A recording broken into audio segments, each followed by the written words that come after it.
మిమ్మల్ని చూసారా మీరు చూసారా? జస్ట్ చూపించండి. అనిత ఫెయిల్యూర్ అయ్యింది అని పవన్ కళ్యాణ్ అన్నట్టుగా నాకు చూపించండి. అదే మీరు విషయం అనిత మీరు అదే ఒక మాట చెప్తున్నాను చూడండి. అనిత గారు మీరు రివ్యూస్ చేయండి. ఆయన మాట్లాడిన మాట ఎస్ ఒక డిప్యూటీ సీఎం ఒకసారి ప్లీజ్ ఒకసారి నేరస్తులు ఎస్ నేను అదే అడుగుతున్నా. నేను ఇప్పుడు పోలీసులను అదే అడిగా. ఒకసారి చూపించండి sir please please please please.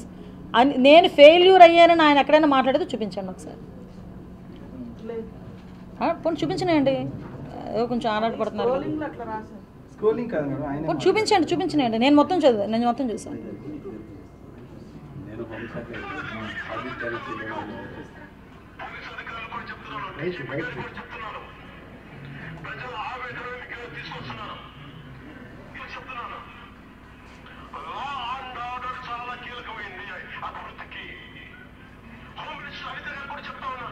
చెప్పండి అందులో ఎక్కడైనా ఉందా?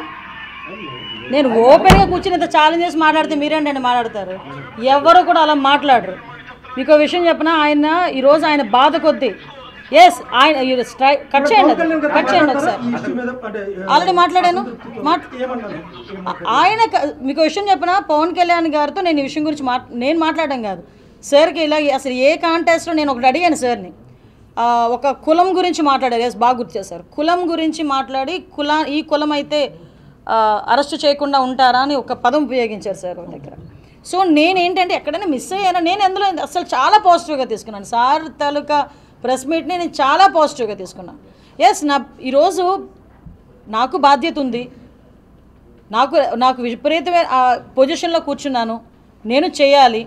ఈరోజు నేను చేసే పనికి ఒక సపోర్టింగ్ వాల్ ఇచ్చినట్టే నాకు. అంటే చేయమ్మా ఇంకా అగ్రెసివ్గా వెళ్ళు అని ఆయన చెప్పినట్టే ఇది. ఇంకోటి ఇందాక మీరు ఏంటి అడిగారు ఇందాక క్వశ్చన్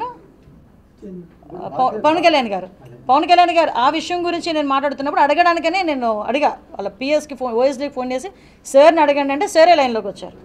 అసలు ఎందుకు అడిగారు సార్ అంటే నేను ఇప్పుడు గురించి వీళ్ళు ఏం చేస్తారంటే కట్ చేస్తారు. అసలు అడిగింది ఏంటంటే అక్కడ ఒక అమ్మాయి ఒక యాక్టివిస్ట్ తన సోషల్ యాక్టివిస్ట్ ఎవరు అమ్మాయి యూట్యూబరు ఒక క్వశ్చన్ అడిగింది దీని మీద. క్వశ్చన్ అడిగినప్పుడు లాస్ట్ గవర్నమెంట్లో కులాలు చూసి అరెస్టులు చేశారు, కులాలు చూసి కేసులు పెట్టారు. అసలు అటువంటి కేసులు ఇలా ఎందుకు పెట్టాలి, ఏ క్రిమినల్కి కులం ఏంటి అని ఆయన ఆ కాంటెస్ట్లో మాట్లాడితే అవన్నీ కట్ చేశారు. కట్ చేసి ఇది ఒక్కటే తీసుకొచ్చి కూర్చోబెట్టారు. నేను డిస్కస్ చేశాను. నేను సార్తో కూడా మాట్లాడాను. సార్ ఏంటి సార్ పరిస్థితి, ఈ టాపిక్ ఇది ఎందుకు వచ్చింది సార్ మిగతాదంతా నేను అడగలే. సార్ ఇది ఎందుకు వచ్చింది సార్ అంటే అప్పుడు ఆయన ఏం జరిగిందని మొత్తం అంతా క్లియర్గా చెప్పారు. ఇప్పటికీ మేము చెప్తున్నాం లా అండ్ ఆర్డర్ విషయంలో చాలా పగడ్బందీగా ఉన్నాం.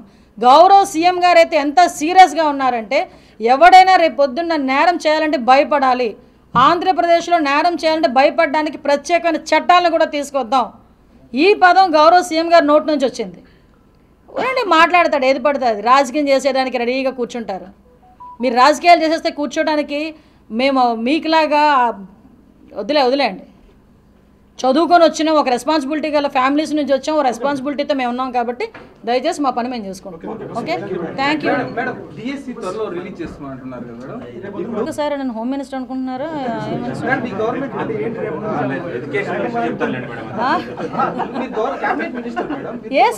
ఓకే విషయం ఏంటంటే ఏదైనా ఒక నిర్ణయాలు తీసుకునేటప్పుడు అందరం కలిసి నిర్ణయాలు తీసుకుంటాము. క్యాబినెట్లో కూడా నిర్ణయాలు తీసుకుంటాము.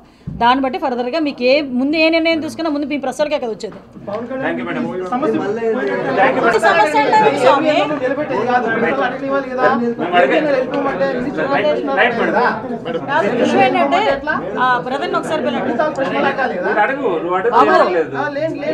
లేని సమస్యను మీరు సృష్టించకండి. అసలు మాకు సమస్యలే లేవు. మేమందరం కలిసి పని చేసుకుంటాం. ఒక అన్నదమ్ముడుగా నాకు సపోర్ట్ చేస్తారా? క్లియర్ గా చెప్తున్నాను. ఒక అన్నదమ్ముడుగా నాకు ఆయన సపోర్ట్ చేస్తారు. ఆయన ఏమన్నారు అంటే వాళ్ళు అల్లేసే వాళ్ళు చాలా ఉంటారు. Okay thank you so much.